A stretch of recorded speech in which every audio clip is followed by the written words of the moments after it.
Vaccines are arriving in Mongolia, Egypt, Thailand, Singapore, Bolivia, to name a few countries. And they're not stopping just yet. The Chinese government has always taken a responsible attitude towards life, given top priority to vaccine safety and effectiveness, and guided Chinese enterprises to conduct vaccine research and development in strict accordance with scientific laws and regulatory requirements. China's efforts have generated praise. Both China's Sinopharm and Sinovac are very experienced companies, which are also recognized by many medical experts. Thank you to China for sending us our first vaccines. My job as Prime Minister is done. Now the officials will implement a vaccination plan. I've just been fortunate that I haven't gotten it yet, but I needed this vaccine so that I can feel protected. Some recipient countries say Chinese vaccines are easier to store.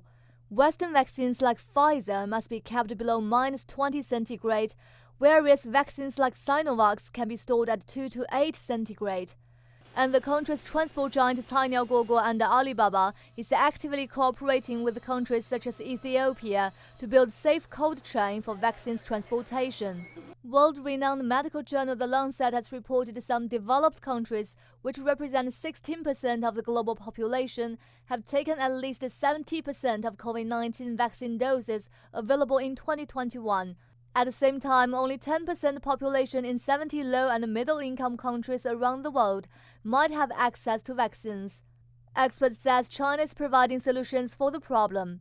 Big background is that there's a large uneven distribution of vaccines so far, and most of the vaccines have been locked up by developed countries. So there's a large demand from developing countries, which are usually hit hard, especially hard by this pandemic, and vaccination can help revive the economy and restore the confidence of the populations. China is one of the first countries to take part in the United Nations COVAX program. The program aims to secure enough vaccines for the world by the end of 2021, while vaccinating 20% of the population in developing countries. Beijing says China will provide 10 million vaccine doses, mainly for developing regions, under the scheme.